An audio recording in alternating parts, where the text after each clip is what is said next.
Sonia Guivarch,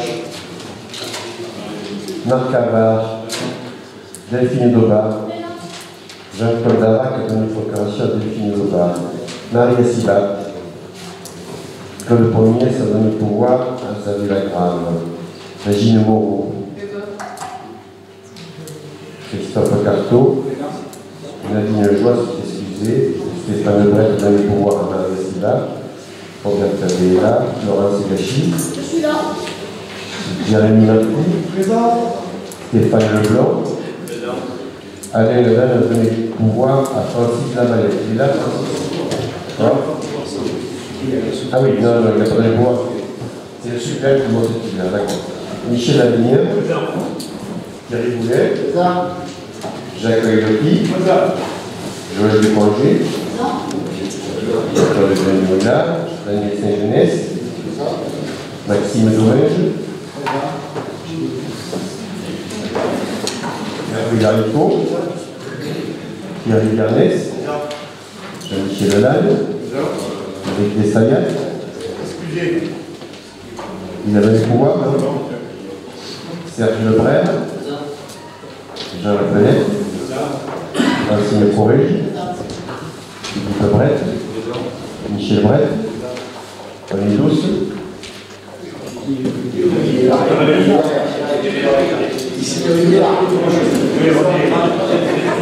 alors venez.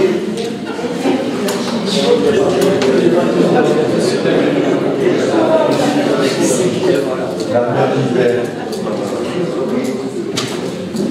Philippe Dupont, Nadine Faber, Jacques Pargade, Dominique Saint-Germain, François de Tasquet, Jean-Paul Loreille, Jean-Jacques Dufaux, Frédéric Lafitte, Jean-Michel Barros. Voilà. D'accord. Donc, Xavier arrivé avec Marie Esquipa et Sonia Guivarch.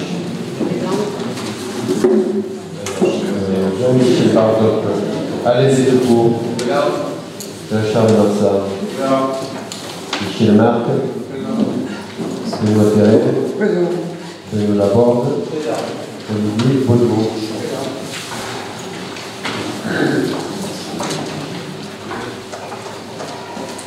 Bon, monsieur le maire,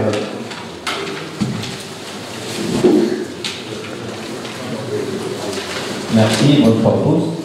Monsieur le Président, chers et chers collègues, le Conseil municipal et moi-même vous souhaitons la bienvenue sur notre petite commune gersoise. Un petit point sur cette dernière. Nous avons une population de 152 habitants et une petite particularité, et non des moindres, l'espace naturel représente 30% de la surface totale, soit 260 hectares de bois qui ont été très fréquentés ces derniers jours. Les seules activités de notre commune sont représentées par deux exploitations de polyculture et élevage. En ce qui concerne l'immobilier, l'année 2018 a été très importante pour nous, car nous avons délivré 2 permis de construire, puis une maison rénovée, et 2 biens se sont vendus. Je vais laisser la parole à Monsieur le Président, en espérant que cette réunion se déroule aussi promptement que celle de mon homologue Landé du mois dernier. Le verre d'amitié clôturera notre soirée studieuse. Merci et bonne réunion à tous.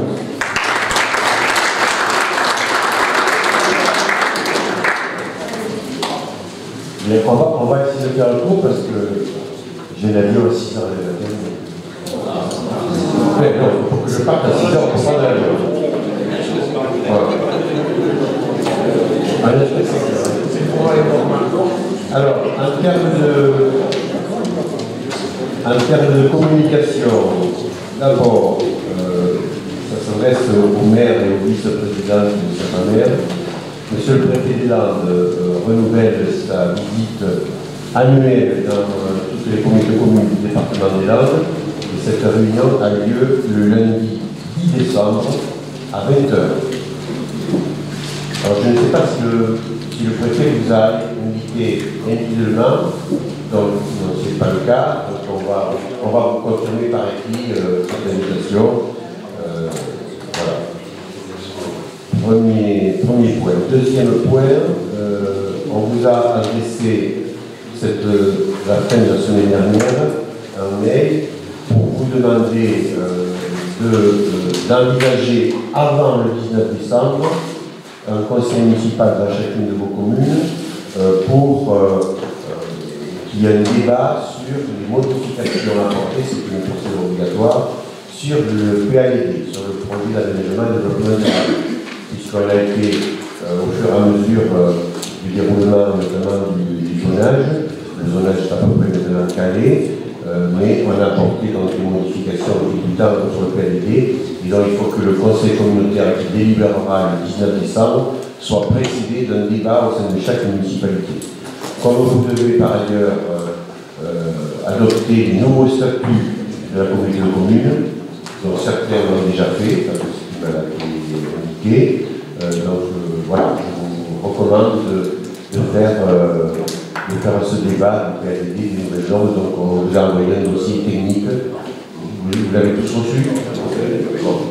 Voilà. C'est tout ce que j'ai au point de vue communication. Alors, l'ordre du jour appelle plusieurs questions. D'abord, sur le procès-verbal du conseil communautaire du 16 octobre qui s'est tenu à Reneur, y a-t-il des observations? Je crois qu'il y a une erreur sur le copier-coller de la première page. Oui. Donc on vous a envoyé la rectificative. Oui. Par mail, pas par courrier. Par mail. Je vais t'envoyer par courrier. Vous l'avez reçu les autres? C'était l'état de présence du 4 septembre. Voilà. Est-ce que sur le procès verbal, vous avez des observations? Non? Donc il est adopté. Alors, premier point l'ordre du jour sur l'urbanisme, la modification simplifiée du PLU de l'Urbachère. Monsieur le maire est là. On vous avait expliqué, on avait délibéré il y a maintenant, je crois que c'était en septembre, pour vous préciser que suite à un permis de construire de l'entreprise de la BAT qui pose des problèmes, parce que l'entreprise de la BAT est à cheval sur les communautaires et sur les communes de l'Urbachère, et le règlement, je ne dis pas le zonage, mais le règlement était quelque peu différent, et dans la DDTM, il faut savoir que là où ils voulaient implanter le bâtiment, le règlement du PLU communal de l'Urbachère n'autorisait pas cette construction. Donc on a lancé une modification simplifiée qui avait pour but d'abord de recueillir l'avis de l'Adréal, c'est un avis favorable, de recevoir ensuite l'avis de la DDTM et de la Chambre d'agriculture, les deux ont donné un avis favorable, ainsi que le conseil départemental. Et ensuite, il y a eu une consultation en mairie pendant un mois avec un registre. Il n'y a eu aucune observation, et un comité commune, si ce n'est que le président de la CEPANSO s'est étonné qu'il n'y ait pas eu de publication dématérialisée. Donc on lui a envoyé le dossier et le dossier lui étant parvenu, il n'a pas formulé d'avis ni pour ni contre. Voilà, donc il n'y a aucune observation sur ce dossier. Est-ce que vous avez des questions? Est-ce que monsieur le maire aura quelque chose? Non, rien de particulier. Bon, celui qui est venu là, présenter la CEPASO à New York, c'est un ancien de la DDE, là. Je ne sais pas comment il s'appelle, monsieur. Oui. Matou, comme ça. Oui. C'est le directeur de la DDE. D'accord. Voilà, alors il a dit la même chose, quoi, qu'il n'avait rien reçu. Et puis même, je ne sais pas s'il n'avait pas bien vu le PLU, parce qu'il n'avait pas compris qu'est-ce que c'est qui était autorisé et interdit. Bon, d'accord. Je lui ai fait revoir, il me dit oui, mais c'est ça, il est là. Bon, ok. Bon, est-ce que vous avez des questions? On a écrit un article en particulier, on a repris le libellé de ce qui avait été écrit dans le règlement de la commune d'air. Pour ça, il n'y a pas de... Monsieur Barthaud. Non, c'est le département. Bien, est-ce qu'il y a des oppositions à ce qu'on adopte définitivement la révision simplifiée du PLU communal de l'Urbachère? Il n'y a pas d'opposition, pas d'abstention. Il est adopté. Ensuite, marché public. Donc, il vous est proposé ce soir de me donner délégation pour la signature du marché public relatif au renouvellement des approvisionnements en denrées alimentaires. Donc on a fait une consultation. Il y a eu 2 candidatures qui nous ont été présentées. La commission s'est réunie la semaine dernière. Les offres étaient toutes les deux intéressantes. Donc il y avait une répartition entre les 2 options, à la fois la notion de prix, qui représentait 40% de la décision, et la valeur technique avait été présentée pour 60%. Alors sur la valeur technique, c'est la société API, dont le siège est à Mérignac, qui est arrivée devant, 8,5 points sur 10, devant l'ensemble à 8 points, qui veut dire que la proximité, alors on est rentré vraiment dans le détail. Par contre, au niveau du prix, il y avait un écart assez conséquent, puisque l'heure était, je cherche, oui, mais le prix, l'heure était à 495 500 hors taxe, tandis que l'ensemble était à 411 610. Bon, donc on a bien sûr noté favorablement pour l'ensemble, ce qui fait qu'en cumulant la valeur technique et le prix, c'est la société Ensemble qui est sortie la meilleure offre. Ça ne veut pas dire c'était la moins élevée, mais elle était un petit peu pénalisée par la partie technique. Donc la commission a à l'unanimité voté pour retenir la société Ensemble, qui est celle qui nous a fourni des denrées alimentaires depuis 3 ans. Autre précision qui n'est pas négligeable, c'est que la proposition tarifaire de l'ensemble était quasiment identique à celle proposée lors du marché de 2015. Donc ils ont senti qu'il y aurait concurrence et ils se sont battus au niveau du prix, donc c'est une bonne chose pour nous. Il convient de préciser qu'on a modifié un petit peu le cahier des charges pour ce marché, en ce sens que jusqu'à l'heure, tout ce qui touche les petits déjeuners, les goûters et les boissons faisaient partie du marché. Là, on les a enlevés et c'est l'EHPAD qui directement est en train de faire un marché pour que la fourniture se fasse directement à l'EHPAD, parce que ça n'avait aucun intérêt. On revendait au même prix qu'on achetait les goûters, les petits déjeuners et les boissons. Voilà, est-ce que vous avez des questions là-dessus? Au niveau des denrées alimentaires, c'est en bio, en valeur bio et non en bio. Alors, il y a dans les précisions, il y a une quantité sur certains produits, les deux offres présentaient le même niveau d'offres au niveau des produits bio. Et les deux ont formulé également des propositions sur des produits labellisés dans le secteur régional.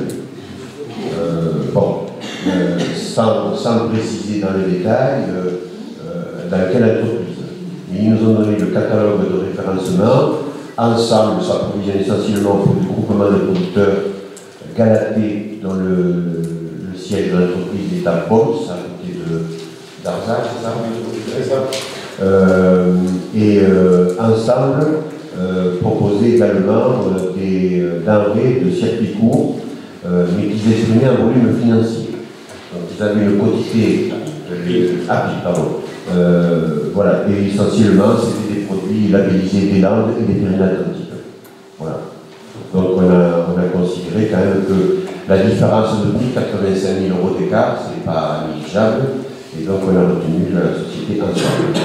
Donc il vous est autorisé ce soir, enfin, il vous est demandé plutôt de m'autoriser à signer le marché, puisque le conseil communautaire ne doit pas arbitrer entre les deux, mais il doit m'autoriser à signer le marché si vous êtes d'accord sur cette proposition, sur la décision de la commission d'appel d'offres. Est-ce qu'il y a des commentaires? Oui, Laura. Il y a une plateforme qui a été mise au niveau départemental des producteurs. Oui. Est-ce qu'ils vont fournir les repas ou il faut qu'ils passent par ensemble? Alors, Fournir les denrées, pardon. c'est Ensemble qui s'approvisionne directement auprès des producteurs.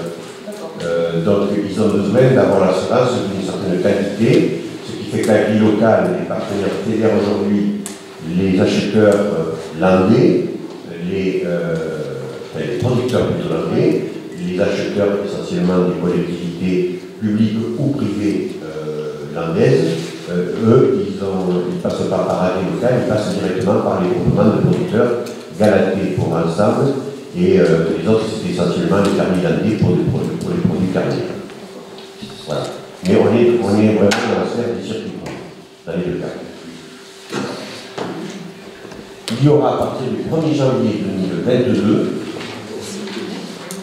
c'est devant nous, mais pas très éloigné, il y aura une loi qui a été votée qui stipule qu'à partir du 1er janvier 2022, 50% de l'approvisionnement en denrées alimentaires devra se faire avec des produits bio.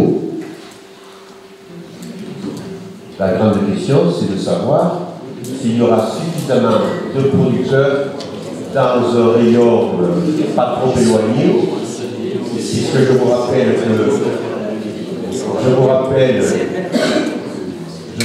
qu'il y a 3 ans, on avait mis une clause pour des produits bio, sauf que les produits bio nous venaient du Vietnam. Donc en termes de développement durable, voilà. Donc c'est assez piégeant ça. C'est pour ça que le concept de circuit court me paraît plus perceptible. S'il n'y a pas de questions, est-ce que vous m'autorisez à signer le marché tel que je vous l'ai présenté? Est-ce qu'il y a des oppositions? Est-ce qu'il y a des abstentions? Bien, donc je peux autoriser et je vous en remercie.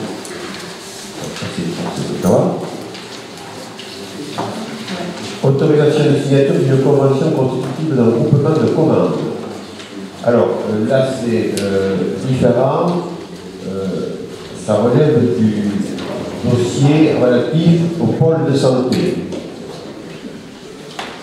Bon, les choses avancent, puisqu'il y a eu une réunion des financeurs qui s'est tenue il y a à peu près une bonne quinzaine de jours. Et la semaine dernière, s'est tenue la commission départementale pour examiner ce dossier, qui était placée sous la présidence du secrétaire général de la préfecture et du directeur de l'ARS Landes, avec les professionnels du département. Donc j'ai été invité à cette réunion et j'ai souhaité que les professionnels de santé soient également associés de façon à pouvoir répondre à des questions relatives au dossier médical. Donc nous étions avec M. Laporte, le président de l'APSA, M. Dubroca et M. Le Marquis. Notre dossier a été accepté au niveau de la commission départementale à l'unanimité et il a été qualifié d'excellent dossier, puisque c'est le dossier qui, pour l'instant, dans les Landes, fédère autant de professionnels, puisqu'il y a 43 professionnels de santé, médecins généralistes, des dentistes, des infirmiers, des kinés, etc., qui sont fédérés au sein de ce pôle de santé. Le dossier sera examiné en commission régionale la semaine prochaine, le 27 novembre. Pour l'instant, on a un engagement de la préfecture à hauteur de 325 000 €, 100 000 € du FNADT, du Fonds national d'aménagement des territoires, 225 000 sur la DETR 2019. La région s'est engagée pour 200 000 €, c'est pas officiel, ça le sera lors de la commission régionale, et le département des Landes s'est engagé pour 225 000 €. Ce qui fait que si ces chiffres-là sont officiellement confirmés, ils le seront lorsque le dossier sera officiellement labellisé, on devrait arriver aux environs de 730 ou 740 000 € de subvention, ce qui fait qu'on aura un minimum de 60% d'aide publique sur ce projet. Donc il y a 2 volets. Il y a le volet, comme je vais faire la réunion de Reneur, le volet d'Herbe sur Adour, pour lequel l'architecte est choisi, après mise en concurrence, c'est le cabinet du Gabi qui a été retenu, et nous lançons là la consultation pour choisir l'architecte sur Eugène Hébert. Il se trouve que sur Eugène Hébert, il y a un projet de construction d'une pharmacie neuve pour permettre la délocalisation de la pharmacie actuelle, mais qui se trouve trop à l'étroit là où elle se situe dans la rue principale de Gigny. Et comme la pharmacie n'est pas éligible aux subventions, il est proposé que ce soit la ville de Génie-les-Bains qui porte la partie pharmacie, et la ville louera ensuite à la pharmacienne, et pour ça, il faut un groupement de commandes, de façon à ce que l'architecte qu'on va retenir pour Génie-les-Bains puisse faire pour le compte de la communauté commune la partie presbytère dans laquelle il y aura la maison de santé, et puisse faire également la maîtrise d'œuvre sur la partie pharmacie. Voilà, donc il vous est demandé d'autoriser cette question pour groupement de commandes entre la communauté commune et la ville de Génie, et il appartiendra ensuite à la ville de Génie de délibération dans le sens, de façon à ce que ce groupement de commandes puisse être validé. Pardon? Lundi 26. Bon, c'est parfait. Voilà, est-ce que vous avez des questions sur le groupement de commandes ou sur une manière générale sur le dossier? On en a débattu à Renan, on ne va pas faire la discussion. Il n'y a pas d'opposition pour le groupement de commandes? Merci. Ensuite, on va rentrer dans les considérations financières.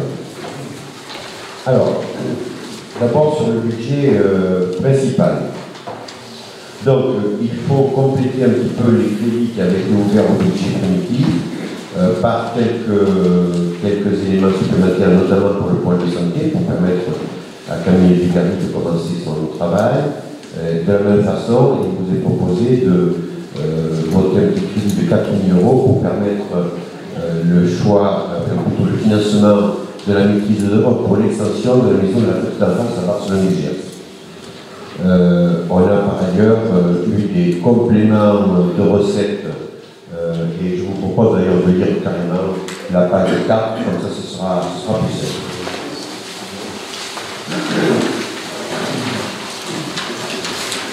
Alors, sur le budget principal, d'abord pour l'investissement, vous voyez que ça s'équilibre en recettes et en dépenses. En recettes, il y a moins 16 081, c'est-à-dire qu'on fait une augmentation du virement de la section de fonctionnement de 18 000 €, mais il vous est proposé d'annuler ce qu'on avait décidé à budget primitif. Rappelez-vous, on avait dit que c'était la communauté commune dont il devait payer toutes les études pour l'assainissement collectif sur les différentes communes landaises et jassoises. Donc il s'avère qu'on peut se dispenser de vous appeler la contribution financière de chaque commune pour financer ces études d'assainissement. Donc c'est pour ça qu'on les avait inscrites en recette du budget principal, ce qui représente une charge pour vous communale, constitue une recette pour le budget de la communauté commune. Donc il vous est proposé de diminuer les recettes d'investissement de 34 081. Donc si vous aviez prévu dans vos budgets respectifs une somme inhérente à ces études d'assainissement collectif, eh bien, vous n'aurez rien à payer. En face, eh bien, on a moins de 16 081 de dépenses. Essentiellement, c'était des crédits qui avaient été ouverts à l'occasion du budget primitif, notamment la participation pour les travaux de l'OPH. On avait voté une enveloppe de 60 000 €. En fait, on a consommé que 30 000 €, donc on peut restituer 29 081. Pour les closeries de Bastia, il faut compléter de 14 000 €, puisque là, il faut voter les crédits pour une provision pour les frais de maîtrise d'œuvre, puisque nous avons reçu la réponse favorable de la DETR. On a demandé un complément de DETR à l'automne 2018 qui nous a été accordé. Donc ça va permettre de lancer, on va avoir le 14 décembre, dans 15 jours, la décision de la région Occitanie sur la subvention de cette closerie. Les 17 000 € sont de provision d'honoraires pour lancer l'opération de la maison de santé sur Aire, et ensuite quelques compléments des avenants pour les locaux de la gare, les 4 000 € pour la maîtrise d'œuvre de la maison de la petite enfance à Barcelone. On avait mis 42 000 € pour améliorer la ventilation et la climatisation sur le centre Saint-Louis. Ça a pris beaucoup plus de temps, ce qui fait qu'on n'est pas encore pour aujourd'hui, puisqu'on a galéré pour trouver un cabinet spécialiste en matière de régulation de la climatisation. Donc on peut déduire 30 000 € et on a prévu 5 000 € pour le mobilier de du nouveau siège de la communauté de communes. À ce titre, s'agissant du siège de la communauté de communes, le déménagement aura lieu la semaine prochaine, le lundi. Donc l'installation se fera lundi même, le mardi, et donc à partir de mercredi, nous ne serons plus au siège actuel de la communauté de communes, nous serons dans le nouveau locaux de la gare. Vous aurez tout loisir, vous verrez, c'est, me semble-t-il, très bien aménagé, fonctionnel, voilà. Et oui, et tous les bureaux, on peut rentrer, mais il n'y a pas de marge. Après, ce sera un agrandissement, enfin, on n'est pas là. Sur le fonctionnement, il y a eu 14 493 de recettes supplémentaires par rapport aux chiffres indiqués lors du budget primitif. C'est des rôles supplémentaires et puis c'est le fonds de péréquation de la taxe professionnelle. Et donc, bien en face, il y a 14 493 de charges supplémentaires, avec cette particularité au niveau du reversement du public. Vous savez qu'on est contributeurs et bénéficiaires. Et en fait, la contribution qui nous a été appelée par la préfecture est moins élevée de 27 659 que ce qui avait été initialement prévu dans le budget. Rappelez-vous, quand on fait le budget, on ne sait jamais quel est le montant du PIB, puisqu'on reçoit la notification du PIB en juin. Et donc, on avait dit, par précaution, on va mettre le même montant en recette et le même montant en dépenses. Il s'avère que la contribution est. Bon, donc ça facilite un petit peu les choses. Après, vous avez tout le détail. Les frais d'études de la 4e ligne sont les frais du chargé de mission de la Chambre de commerce et d'industrie qui nous fait l'inventaire sur R et sur Barcelone des locaux commerciaux vacants. Et la mission devrait être terminée d'ici la fin de l'année. Voilà, donc total investissement et fonctionnement, c'est à l'équilibre pour moins 1 587 €. Est-ce que vous avez des questions? Il n'y en a pas. Donc, pas d'opposition? Pas d'attention? Accordé. Pour le budget annexe de l'affaire scolaire, on est à la page 5. Donc, là, les travaux de l'école nordique pour les sanitaires, l'école n'ont pas pu se dérouler à l'été comme prévu parce que les entreprises étaient surbookées. Donc on va les différer. Et donc sur 2018, on peut récupérer 43 163 que nous avions inscrits au PP. Il y a par contre peut-être complément de travaux pour l'école vers Claude Nougaro et François Giroux pour 6 500, un petit peu de complément pour la MUX. Et il vous est proposé, il faut qu'on remplace le véhicule qui fonctionne au gasoil pour le service éducation. Donc il vous est proposé, vu que son champ d'action il se limite au territoire de la communauté commune, d'acheter un véhicule électrique. Comme ça, on n'aura pas besoin de mettre pour cet objet-là les gilets jaunes. Et pour le fonctionnement, on peut diminuer le virement de la section d'investissement de 16 000 et il y a par contre des compléments à faire sur l'électricité. Il y a eu une augmentation des coûts de l'électricité, comme j'imagine dans chacune de vos communes, un petit équipement et puis un complément de rémunération. Voilà, ça s'équilibre à moins 16 000 en recettes et moins 16 000 en dépenses. Est-ce que vous avez des questions sur ce budget des affaires scolaires? Est-ce qu'il y a des oppositions ou des attentions? Très bien. On passe maintenant au budget annexe de la ZAC de Bastia. Bon, là aussi, c'est des écritures. Le point essentiel qui articule un petit peu tout le reste, c'est que on avait prévu au budget primitif la vente du terrain à Grain-Léco. En fait, on a délibéré pour la vente de Grain-Léco. L'acte va être signé soit fin décembre, soit janvier. Par contre, on a vendu le terrain à l'entreprise de Lagne, et il se trouve que le terrain de Lagne est plus grand que le terrain de Grain-Léco, ce qui fait qu'il y a un complément de recette de 15 440. 15 440 n'est pas le coût du terrain acheté par Lagne, c'est le complément, puisque le terrain est plus grand. Voilà. Donc, Granuleco, le permis va être en principe accordé la semaine prochaine. Ils sont dans la phase de consultation des entreprises. Et donc, on passera l'acte. Si ce n'est pas fait décembre, ce sera en janvier. Et on aura ce complément de recette. Donc, cette recette Granuleco plutôt sur 2019. Pardon, Robert, c'est quoi la société LAG? La société LAG, c'est une entreprise grand public qui est située aujourd'hui au Mans, c'est ça, et qui s'installe à Massiat. Bon, on a eu un petit problème à la signature de l'acte, puisque l'acte était prévu la semaine dernière, la signature de l'acte, on avait signé le soutien privé en septembre. Il s'est trouvé que c'était une SCI qui devait acheter le terrain, et la veille au soir, il y a eu un problème d'ordre familial parmi les membres de la SCI, ce qui fait que c'est certainement M. Lagne qui achètera à titre personnel.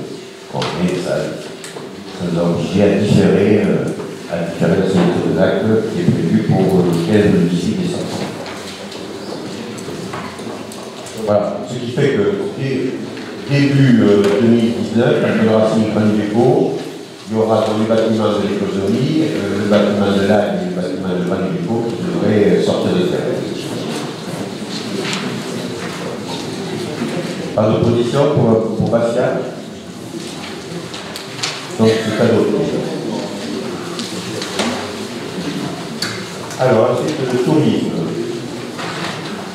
J'ai reçu donc une lettre du président de l'Office de tourisme communautaire, qui est une sorte de petit livre m'indiquant qu'il y a eu débat au sein du conseil d'administration de l'Office de tourisme communautaire sur l'absence répétée de Stéphane Brett, qui est venu aux 2 premières séances en 2014, mais qui n'est pas venu depuis, et donc l'application du règlement intérieur de l'Office de tourisme, toute personne manquante depuis 3 séances, sans excuse et sans motif, est déclarée démissionnaire.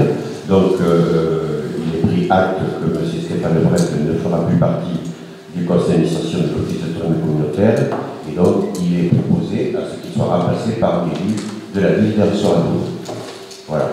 Donc, je vais faire appel à candidature pour savoir qui souhaite rentrer au conseil d'administration de l'Office de tourisme communautaire.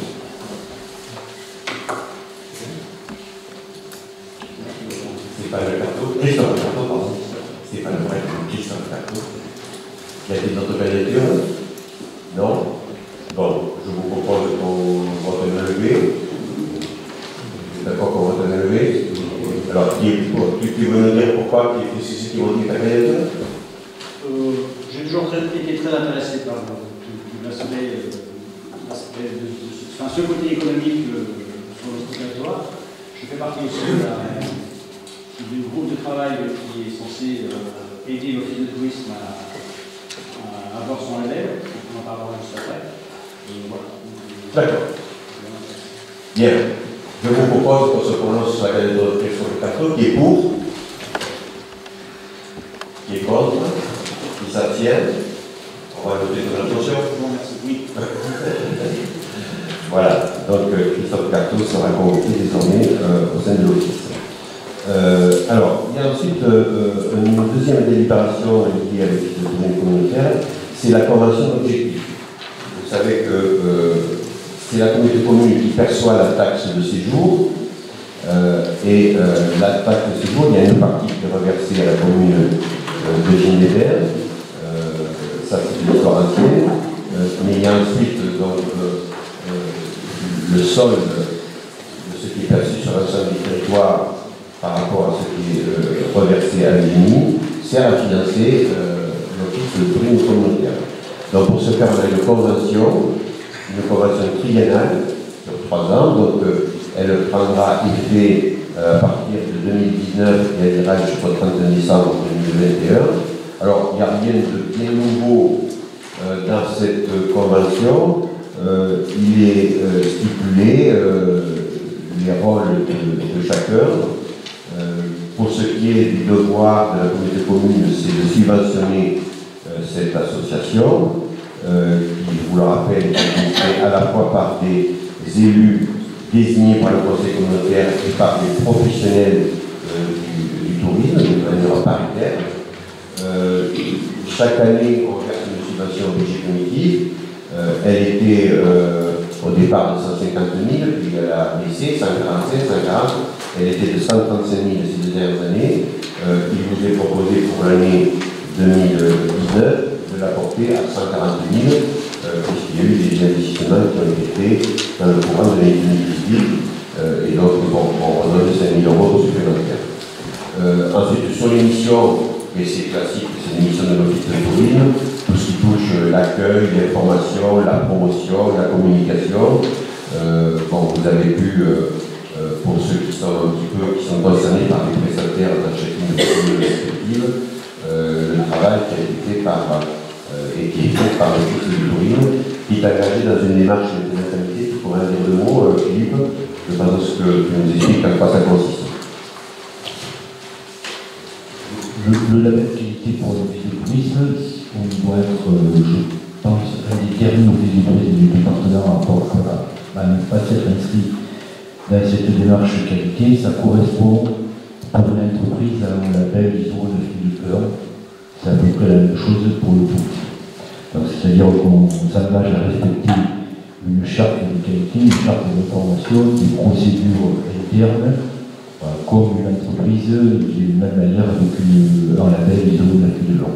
Ce que l'on peut dire sur le label qualité, et pour ce faire, comme le disait Christophe tout à l'heure, dans cette démarche du label qualité, on est obligé de constituer un groupe de travail externe à l'office du tourisme. Donc, dedans figure Christophe, je crois qu'il y a un autre Emmanuel Gertrude, je ne sais pas qui c'est qu'il y a dedans. Pardon? Je crois, Jean-Paul. Oui, Jean-Paul. Et des socioprofessionnels qui sont là pour nous faire aussi remonter ce que eux peuvent ressentir et pour essayer d'améliorer certaines procédures. Ça peut être en termes de communication, ça peut être en termes de comment, je sais pas moi, gérer les camping-caristes, etc. Et donc ce groupe de travail, on doit le réunir, je ne sais plus si c'est 2 ou 3 fois minimum par an. On a fait un premier groupe de travail il y a à peu près un mois, si je ne me trompe pas, un petit peu plus. Et dans le label qualité, on doit le passer normalement d'ici la fin de l'année. Et on doit aussi refaire placer l'office du tourisme au 1er février 2019 au plus tard, puisque les offices du tourisme marchent par étoile, par catégorie, pardon, 1, 2, 3, la catégorie 1 dans la catégorie nationale. Actuellement, on est en catégorie 2, et on veut, avec le label qualité, proposer un dossier de catégorie 1, ce qui nous obligera à avoir quelques jours d'ouverture supplémentaires, et notamment en pleine saison touristique sur le mois de juin, juillet, août. Voilà. Et de ce fait, l'office du tourisme, pour ceux qui viennent aux assemblées générales, depuis à peu près, on va dire, 3 ans, on a quelques réserves financières du début du fonctionnement, puisque, comme tu le rappelles tout à l'heure, Robert, on n'était pas à 150 000 euros, on était monté du temps de la directrice de Sissalinski, je crois, à pas loin de 180 ou 182 000 euros de subvention. Et j'avais demandé moi, à ce qu'on rebaisse la subvention à 150 000 euros pour une raison assez simple, c'est que quand l'office du tourisme dépasse ce montant de subvention, il est soumis à ce qu'on appelle le commissariat aux comptes. Et donc, le commissaire aux comptes, pour ceux qui ont des entreprises qui sont obligées de passer par le commissaire aux comptes, ça se rémunère. Et il y a des choses qui doivent être justifiées. Donc, au vu de la trésorerie qui était à l'époque, qui est toujours celle de l'office du tourisme, le montant de 180 000 euros n'était pas justifié.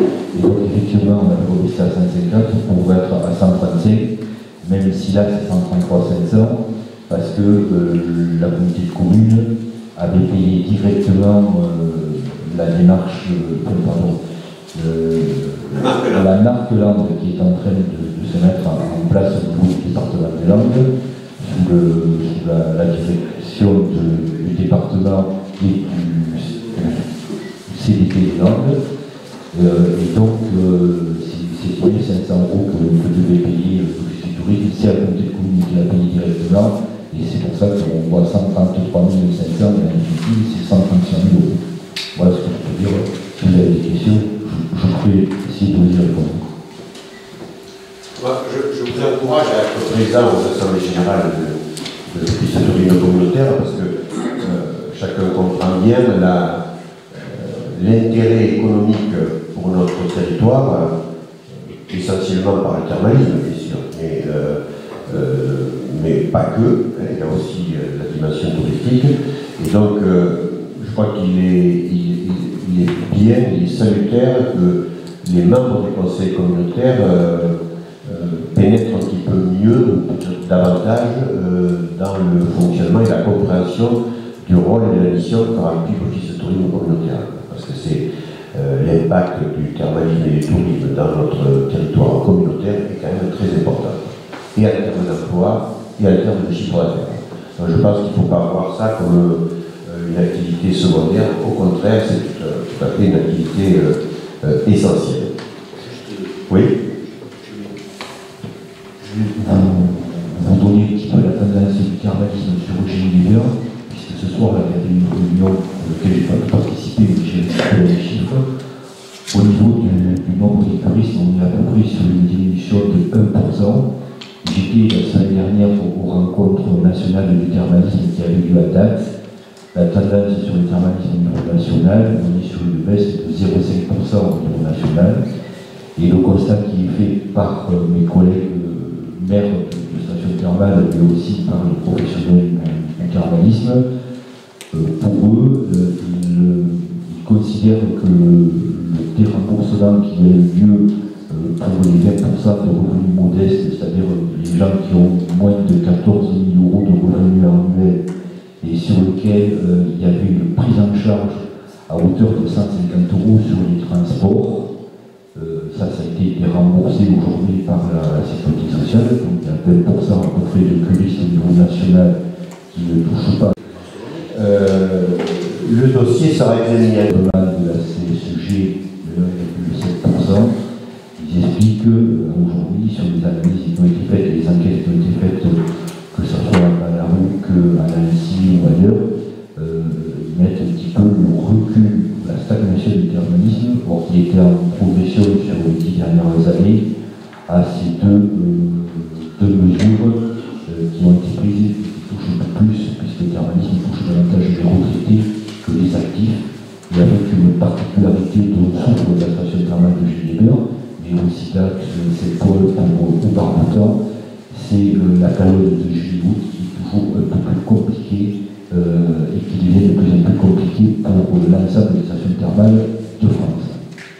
Voilà. Vous avez des observations sur ces considérations plus générales? Bon, donc vous m'autorisez à signer la convention d'objectif, pas de proposition. Merci. Dossier numéro 10, il faut désigner un délégué suppléant au comité territorial décidé pour la compétence eau potable. C'était Carole Dupulieu qui était suppléante. Carole Dupulieu est bien démissionnée de sa fonction de conseillère municipale et par voie de conséquence de conseillère communautaire. Et il convient de la remplacer. Il faut que ce soit donc un élu de la Ligue sur David. Sonia a remplacé Carole. D'accord. Donc c'est Sonia qui marche. Il y a d'autres candidats? Non. Qui est pour la nomination de Sonia Dubar? Pas d'opposition. Merci. Sonia, tu es désignée. Voirie, dossier numéro 1, il s'agit d'un fonds de concours à verser à la commune d'Hères-sur-Adour sur des travaux qui ont eu lieu en 2017 en haut. C'est 2018. Avec 2017, c'est 2018. Non, c'est 2017. C'est des travaux qui ont été effectués. Oui. L'année dernière, on a fait des travaux sur la route de la rive pour renforcement, pour 5 km de bordure. On a appelé notre concours à la Guédère. Cette année, oui, qui est payé. Cette année, la Guédère fait donc sa son centre minimum piéton et donc il y a quelques bordures sur Charbonnet qu'on paye à moitié. D'accord, autant pour la rédacteur. Bon, pas d'opposition à ça? Oui, d'accord. Bien, il a été ainsi décidé. Alors, ensuite, pour les acteurs scolaires, dossier numéro 12, la mise à disposition des bâtiments communaux des écoles du l'Est, Cornilla, Ségos et Lanus. Il y avait une convention qui avait été signée entre ces trois communes et l'ancienne communauté commune du Les-Adours, bon, qui était assez générale, peut-être pas suffisamment précise pour aborder un certain nombre de questions, notamment quand il s'agit de savoir s'il y a des travaux de couverture, de changement de puits et autres. Dans ces écoles-là, il y a les classes et les bâtiments scolaires au rez-de-chaussée et au premier étage, il y a des locaux qui sont loués. Donc nous, on est évidemment au rez-de-chaussée, les communes perçoivent les loyers du premier étage, se pose la question, quand il s'agit de changer la toiture, ce qui est arrivé, eh bien, il n'était pas précisé dans cette convention sur quelle base va se faire. Donc, ces conventions qui ont été soumises pour appréciation aux trois maires en question précisent que la répartition de ce cas-là se fait à 50-50, de façon à ce que, on ne chiffre pas. Donc, il s'agira, le jour où ça se produira, de se terminer si c'est la Concorde qui fait l'ensemble des travaux et avec un fonds de concours de la commune, ou si c'est l'inverse. Et donc, ce sont ces éléments-là qui sont prévus. Et il était également mentionné dans ces conventions, s'il peut y avoir un jour l'abandon de la compétence communautaire, l'abandon de la compétence scolaire par la communauté commune, il y avait un silence complet, donc là on précise mieux les choses, et il précise notamment qu'on rendra, dans ce cas-là, je ne saute pas, on rendra les locaux à la commune sans qu'il y ait de participation aux frais de la dette. Donc je crois que les trois maires ont été consultés, je ne sais pas si vous avez eu le temps d'examiner ceci. Toujours est-il que ce soir je vous propose d'adopter une nouvelle convention à charge pour vous maintenant au sein de chacune de vos municipalités, de délibérer aussi de façon qu'on puisse conjointement signer ces conventions. Il y a des questions, des observations là, les trois maires? On a quelques annotations cette fois-ci. J'ai pas donné. J'ai eu quelques annotations par rapport à... Oui. Oui. On les a fait compte. Et de toute façon, les trois conventions sont identiques pour les trois. Bien, pas d'opposition, donc c'est... Oui. Ça marche pour la ville d'air, parce qu'on a aussi le logement. Oui. Alors se posera d'ailleurs le problème. Pour les ça, il n'y avait pas d'urgence, mais l'entreprise des États m'a signifié qu'il faudrait assez rapidement envisager le changement des tuiles. Et donc là, il nous appartiendra de regarder aussi si c'est la commune qui fait le changement de la couverture avec un taux de concours de la communauté commune, ou si on fait l'inverse. Mais ce sera le même enregistrement, 50-50. La convention, on peut la refaire, La convention, on peut la refaire, en principe, c'était écrit, on va vérifier. On va le vérifier, on vérifiera si comment c'est écrit. Voilà. Mais les conventions, vous avez fait la compétence scolaire, on les a nous en quelle année? 2001. En 2001. Voilà. Donc je pense que la rédaction qui était proposée, c'était pour 2012. Je pense, on va le vérifier. Convention de mise à disposition des personnels par l'association ALAL. Bon, là, il y a eu un complément suite à un congé maladie qui a un petit peu duré. Donc, l'association ALAL nous a mis à disponibilité un agent pour 7 heures par semaine du 3 septembre au 21 décembre pendant 14 semaines. Et donc, ça représente une contribution que je vous propose d'attribuer à l'association ALAL de 1 064 €. Une régularisation pour la mise à disposition, pas de conditions adoptées. Renouvellement du projet éducatif du territoire. Bon, donc ça c'est plus conséquent. y avait la nécessité en 2015, je crois, d'élaborer et d'adopter PEDT, un projet éducatif de développement du territoire. Voilà, projet éducatif territorial qui avait été adopté, qui est arrivé à échéance, qui a été reporté d'une année. Donc on avait jusqu'au 31 août 2018 pour proposer une nouvelle mouture à l'appréciation du préfet et du DAZEN, mais aussi de la DCFP. Parallèlement à ça, est sorti à l'automne, cette année 2018, donc, ce qu'on appelle le plan mercredi. C'est un dispositif qui a été proposé par le nouveau ministre de l'Éducation nationale, M. Blanquer, dont on s'est inscrit également dans ce plan mercredi pour les activités du mercredi après-midi. Et les deux documents, PEDT d'un côté et plan mercredi de l'autre, ont été adoptés par le DAZEN et la DCFP. Donc il vous est demandé de m'autoriser à signer avec le préfet, le DAZEN, le directeur de la question de la personne familiale, l'association de loisirs du de l'Adour ALA et l'association de centre de loisirs d'Air-sur-Adour ALA. Voilà.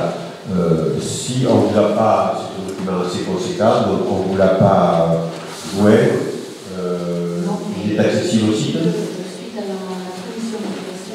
Suite à la commission d'éducation, Renaud a dû l'envoyer dans les mairies où il n'y avait pas de représentant qui assistait à la commission.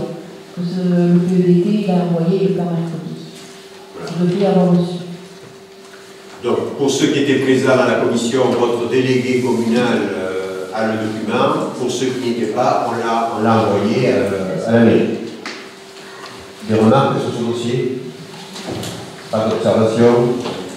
Merci, donc vous pourrez signer. Personnel, dossier numéro 15, création de 2 postes d'assistant d'enseignement artistique principal de deuxième classe.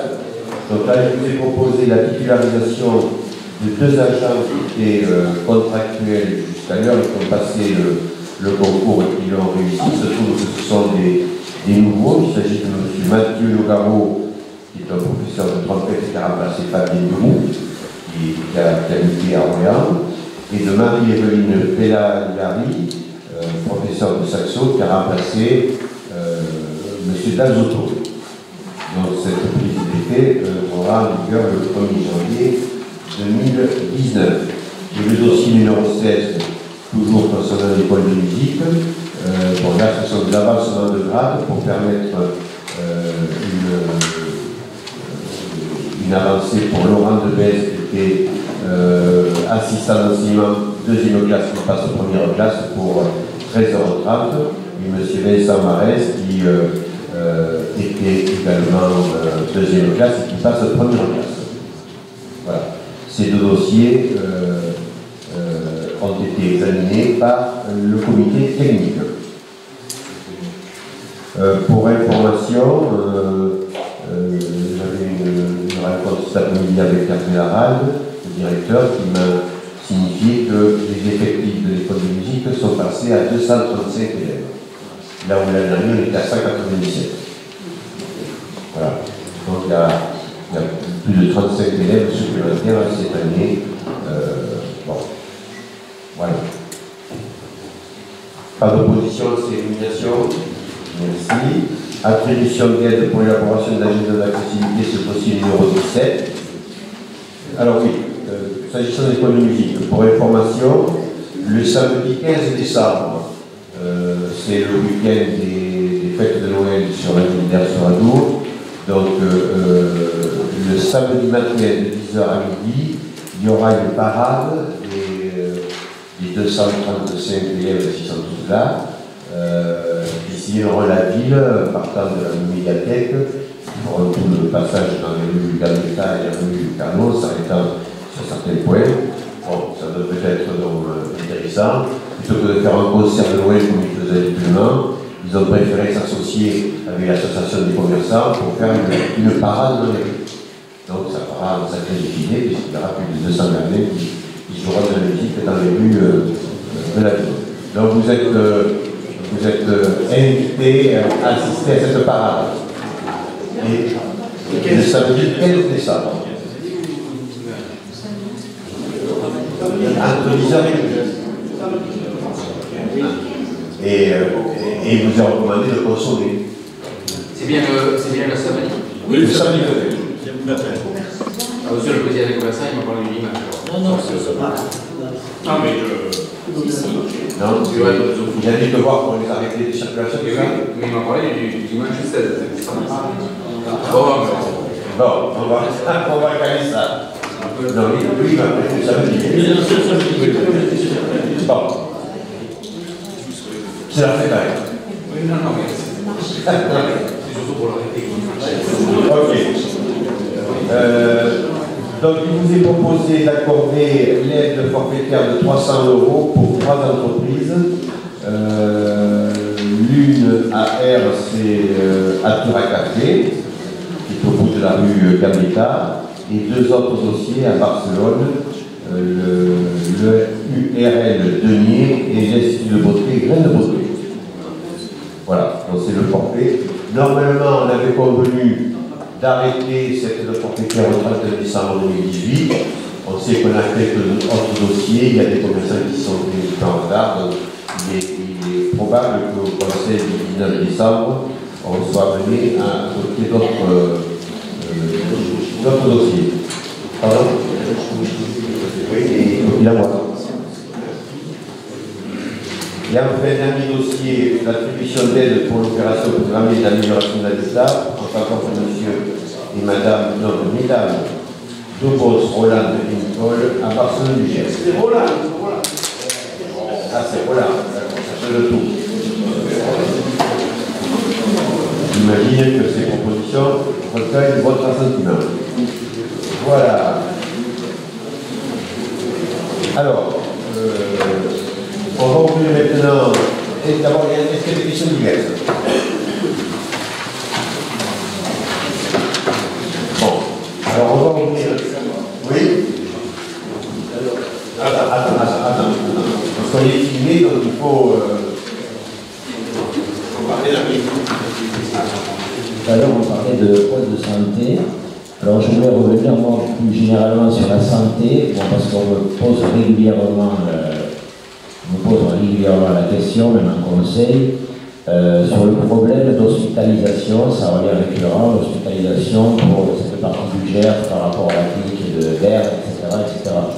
Bon, je ne sais pas où en est l'avancement de ce dossier-là aussi, puisque pour l'instant, moi, je ne connais pas la réponse. Je sais pas, j'étaye ma remarque encore par une situation là, que j'ai eu connaissance récemment. Ça se passe dans la famille, où j'ai une personne de ma famille là, qui est hospitalisée à la maison, qui est rentrée d'une hospitalisation d'urgence, et qui est hospitalisée à la maison, donc qui est à Ségos, on va le nommer. Et il se trouve qu'il a besoin de soins donnés par des infirmières qui viennent de l'hôpital. C'est des spécialisations des infirmières. Voilà. Et il se trouve que cette infirmière, 2 ou 3 fois par semaine, je ne sais pas, pour faire un pansement, elle vient d'Auch. Parce qu'il est Jassois, il est à Ségos, donc l'infirmière vient d'Auch. Alors qu'on a l'hôpital bien plus près, tout ça, mais bon, on en est toujours là. Mais là, cette pauvre infirmière, la première fois, elle est venue pour rien, même, parce qu'il manquait, je ne sais pas quoi, quelque chose, on a fait ouais, pour rien. Voilà, petite histoire. Bon, donc ça n'a pas tellement avancé de ce côté-là.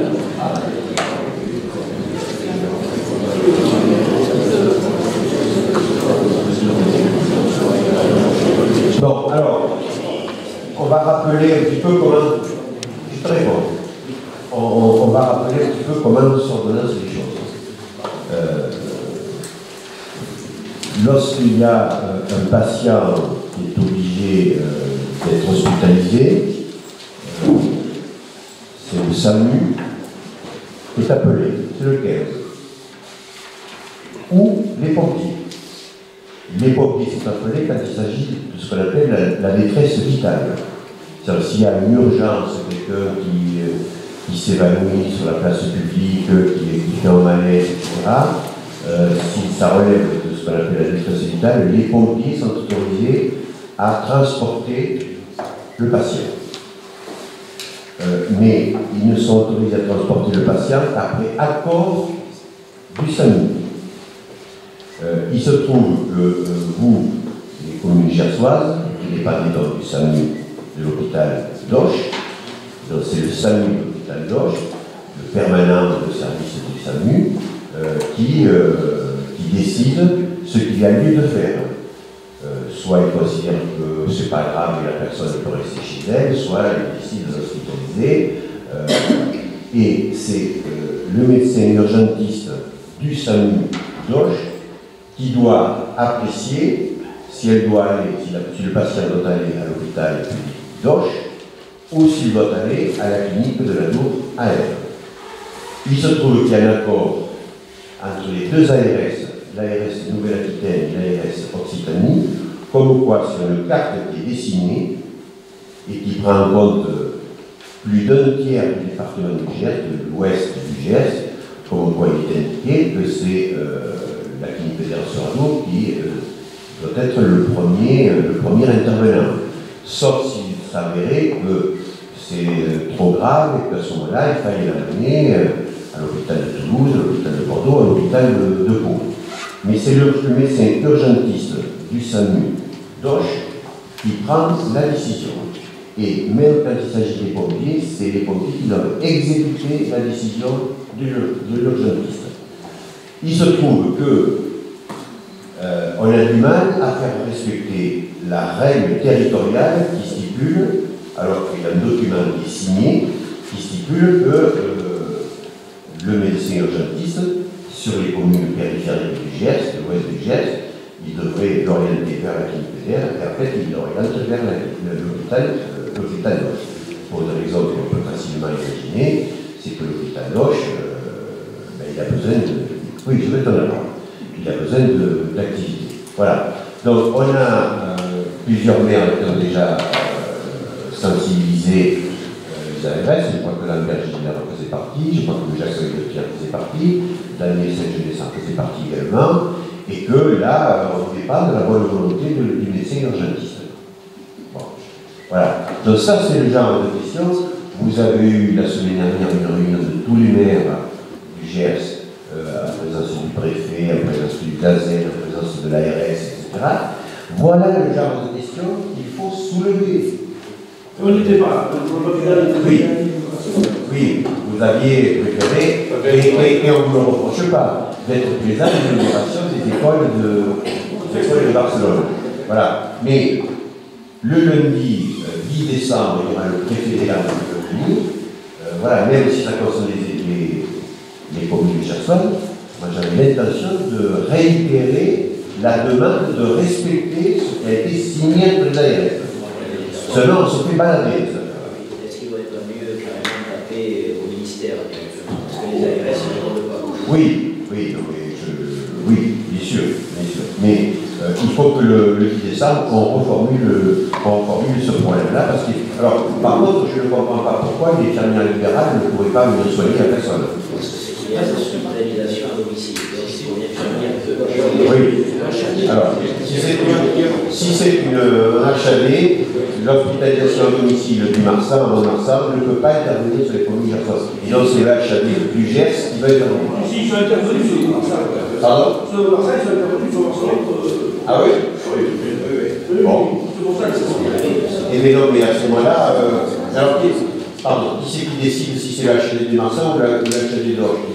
Quelqu'un qui est hospitalisé à Mont-Marsan et qui est revenu chez lui, c'est...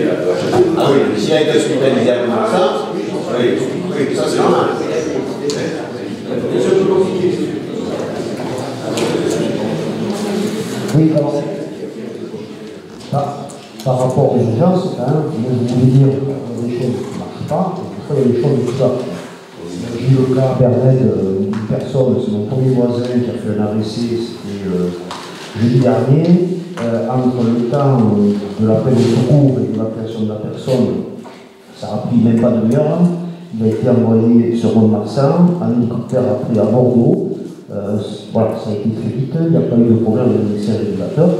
Il a été envoyé sur Bordeaux et cette personne n'avait quasiment pas de séquelles.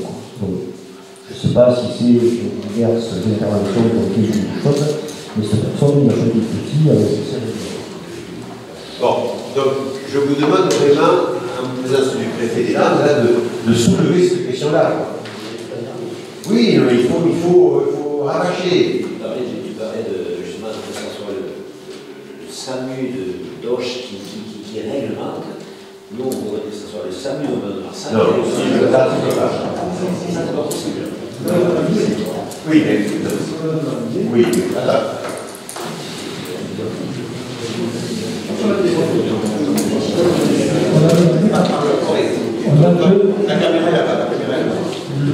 premier que l'on a envoyé donc à l'ARS d'Occitanie, c'était de faire que les appels du 15 du bassin de santé de Longaro, ce dont je parlais tout à l'heure, donc il va disparaître aussi, le bassin de santé de Longaro. Il va être remplacé par autre chose. Et dans la clinique d'air et l'établissement de référence. Et on ne nous a pas dit non pour l'instant.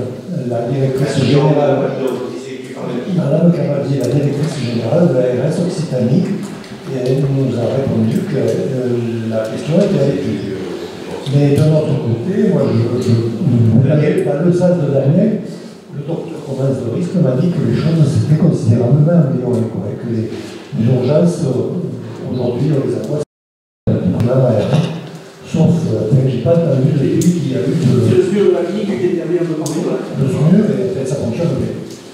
Donc, sur le terrain, Hélène Provence m'a dit que ça marchait mieux qu'avant. Bon, j'ai eu deux accidents au mois de mai, là. Un accident domestique qui est parti directement à Mont-Marsan, et après un accident agricole. Qui est parti directement à un hélicoptère à peau. Et ça n'a pas duré trop longtemps au niveau des interventions.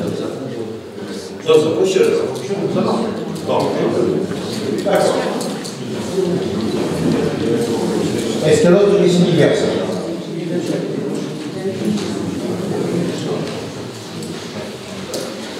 Alors, s'il n'y en a pas, on va ouvrir les affaires. Pas de modifier à la réunion, le SMJ de ça. Oui, l'ordinateur, par exemple. Le but de la réunion devant l'ordinateur, c'est d'aller visiter les digues sur Barcelone-Duchesse. Hein? Donc je viendrai. Oui, il y aura un Tu y seras, toi aussi? Oui. Bon, d'accord. Alors, ouvrons l'agenda. On prévoit le dernier conseil communautaire de l'année 2019, le mercredi 19 décembre. Mercredi 19 décembre, et normalement c'est la grille. Où est-ce qu'elle est la grille? Est-ce que tu pourras nous chauffer la salle? J'ai un problème, ça va faire du bruit, donc je vais être obligée de l'arrêter dans la ligne de travaux. Ah, d'accord. Alors tu chauffes énormément l'après-midi, et puis pendant la réunion, il y a le chauffage. On fera vite.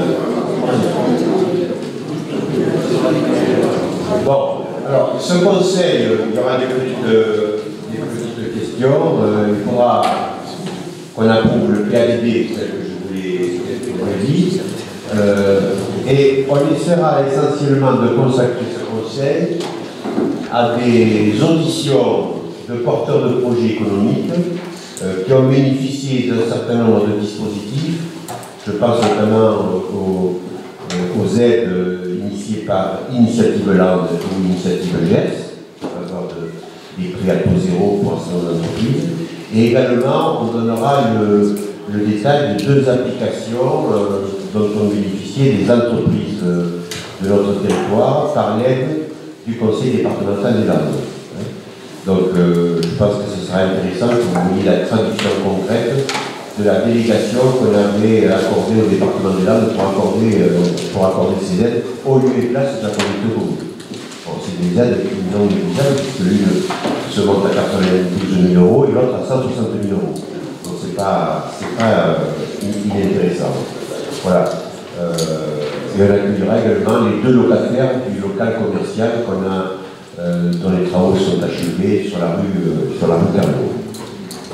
Et on examinera des propositions, puisque la région nous a relancé. La région serait disposée à nous autoriser à accorder des aides particulières pour les entreprises artisanales, commerciales ou de services, selon quelques modalités. Donc il faut préparer une convention, puisque la compétence elle est régionale, mais la région peut nous déléguer, selon certaines modalités, la possibilité que nous attribuions, si nous le souhaitons, un certain nombre d'aides qui seront des aides minimes, c'est quelque chose qui peut... Voilà, donc on aura un conseil spécialement consacré sur les aides économiques aux entreprises locales. Donc ça, c'est le mercredi 19 décembre. Le lendemain, pour les membres du conseil d'administration, il y aura le Noël des personnes âgées à l'EHPAD. Bon. On observe qu'il y a de moins en moins d'élus dans ce Noël des personnes âgées. Alors, je sais bien que c'est un midi, en semaine, mais si vous ne pouvez pas venir, vous, en tant que maire, envoyez au maire de vous agenda. Hein? Donc ça, ce serait le jeudi 20 décembre à 11h30. Oui.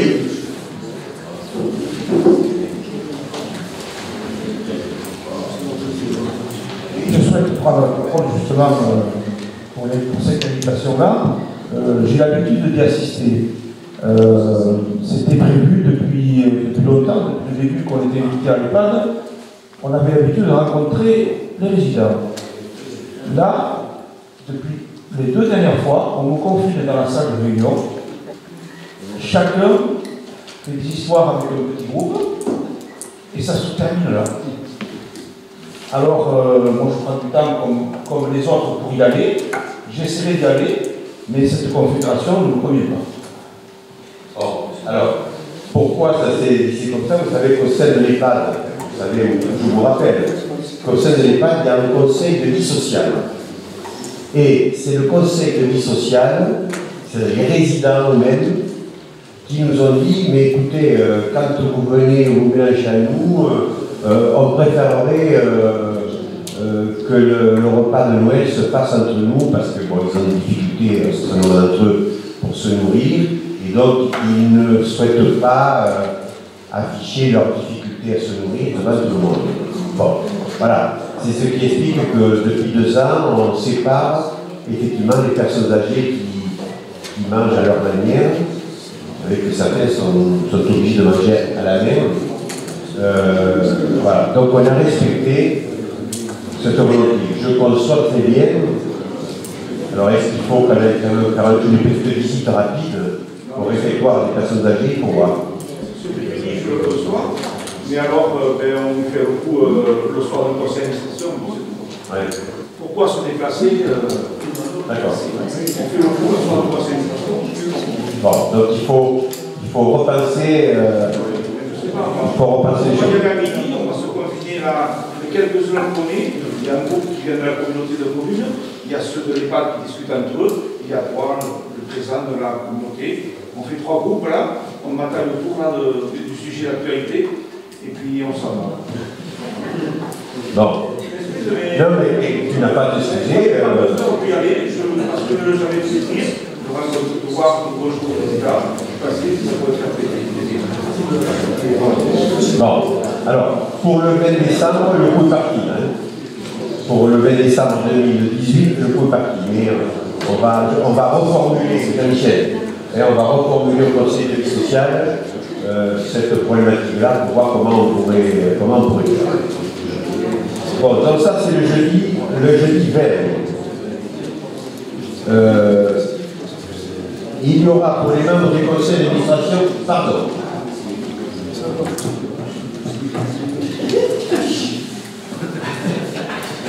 J'étais en train de dire, oui. Moi je n'ai jamais été invité à cette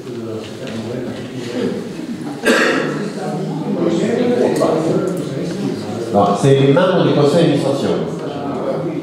Donc, la plupart du temps, ce sont des maires, mais il y a des communes il y a 22 communes, il y a des communes où ce n'est pas le maire qui est désigné. Voilà. Bon. Donc, toujours est-il, les administrateurs du CIS, il y aura un conseil le 17 décembre à 19h30.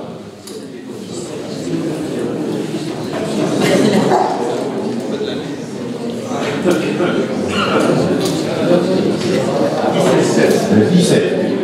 Le mercredi 12. Alors, c'est pas mal, hein? Le mercredi 12 décembre, à 18h30, la gendarmerie, pour les Landais, hein, ça ne concerne pas les Villageois, fait une réunion bilan de la brigade d'Air-sur-Adour, donc le mercredi 12 à 18h30. Il faudra qu'on parte à 19h50 parce qu'il y a un conseil municipal après semaine. C'est à Baille-sur-Mira. Tu es au courant? Voilà, donc le lundi 10 à 20h, l'audition de préfet. Voilà. Et plus proche de nous, mais là ça ne concerne que un certain nombre de personnes, mais je porte cette information auprès de tout le monde. Le lundi 3 décembre à 17h30, le bureau de la Concorde, c'est-à-dire le président et les 6 vice-présidents, plus 2 autres maires gersois, le maire de Barcelone et le maire de Lanus, nous rencontrerons le bureau de la communauté commune voisine de Risque. Vous savez que pour les maires, on avait évoqué à l'occasion des fêtes d'air la possibilité de rencontrer les communautés communes voisines. Donc c'est pas facile de trouver des dates qui conviennent tout le monde. Là on s'est accordé avec le président de Risque, M. Petit. Donc cette rencontre aura lieu le lundi 3.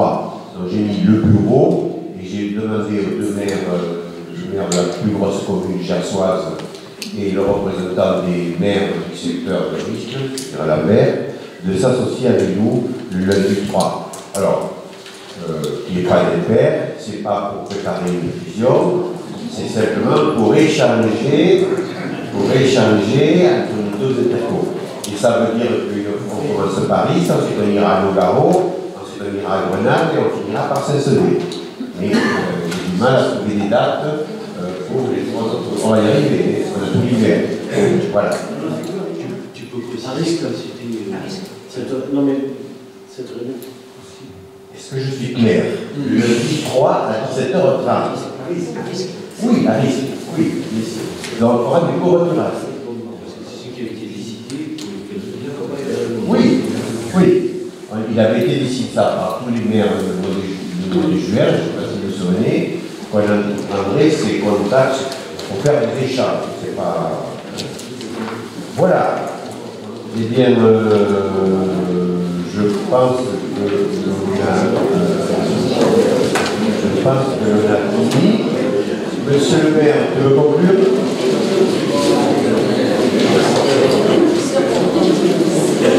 Bon, je vous remercie pour cette réunion et je vous demande de vous lever et de vous rendre le débat pour illustrer vers la nation. Merci à tous.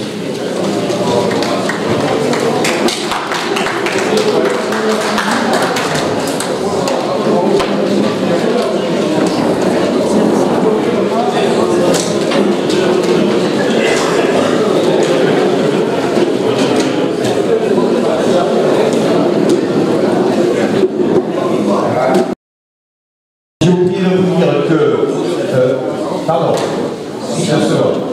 j'ai oublié de vous dire, s'agissant des cuisines centrales, on a eu une rencontre dernière avec la DGPIP, la Direction des Finances Publiques de et la trésorière locale, le Air-sur-Adour, vu qu'on a abandonné la restauration à la cuisine centrale, donc il est proposé, ils nous ont demandé on va transformer le budget de la M4 en M14. Voilà. Parce que la M4 c'était un SPIC, il fallait vendre des repas. Voilà. Donc voilà, il faut qu'on prenne une délibération pour transformer de la M4 à la M14 le dossier général. Voilà.